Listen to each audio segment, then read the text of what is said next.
আসসালামু আলাইকুম। এদেশের অধিকাংশ মানুষকে একটা চেতনানাশক ডোজ দিয়ে অচেতন করে রাখা যায়।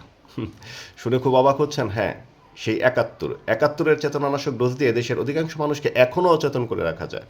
যেটা শেখ হাসিনা করে আসছিল, এখন একটা ভিন্ন গোষ্ঠী বা ভিন্ন মহল করে যাচ্ছে। তবে এই দেশ, এ জাতি, যে জাতি জুলাই দেখেছে, সে জাতিকে এই ৭১-এর চেতনানাশক ডোজ দিয়ে অচেতন করে রাখা যাবে না।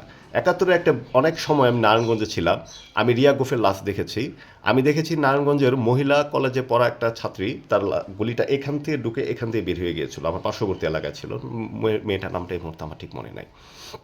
তো জুলাইকে যারা সামনে থেকে দেখছে, তাদেরকে এই ৭১-এর চেতনানাশক দিয়ে অচেতন করে রাখা যাবে না।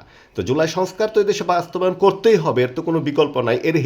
এর যদি জুলাই সংস্কারের হেরফেরও যদি হয়, এতটুকু হেরফেরও যদি হয়, এদেশের জনগণ সেটা মানবে না। এই ৭১-এর চেতনা বিক্রি করে এদেশে শেখ হাসিনা মনে করছিল এই দেশটা তার বাপের।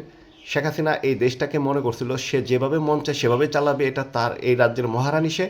মানুষ কিন্তু তাকে দৌড়ানি দেওয়া ভারতে পাঠিয়ে দিছে, তার জায়গা মতো তাকে পাঠিয়ে দিছে। তো জুলাই সংস্কার নিয়ে যদি হেরফের করার চেষ্টা করেন, বিকল্প করতেই হবে, এটা তো করতেই হবে, এতটুকু হেরফেরও যদি কেউ করার চেষ্টা করেন, তার জায়গাটাও আমি মনে করি শেখ হাসিনার পাশেই হবে। কারণ যে জাতি জুলাইকে ধারণ করে, যে জাতি জুলাইকে দেখছে, সে জাতিকে ৭১-এর চেতনায় আপনি অচেতন রাখতে পারবেন না। হ্যাঁ, ৭১ আমার স্বাধীনতা, ৭১ আমার গর্ব, তবে চেতনা টেতনা এসব বলে লাভ নাই। এই জাতি আর খাবে না। বৃহৎ, বিশেষ করে যারা জুলাইকে খুব সামনে থেকে দেখছে বা জুলাই সম্পর্কে যাদের জ্ঞান আছে, তারা এই চেতনানাশকে আর অচেতন হবে না।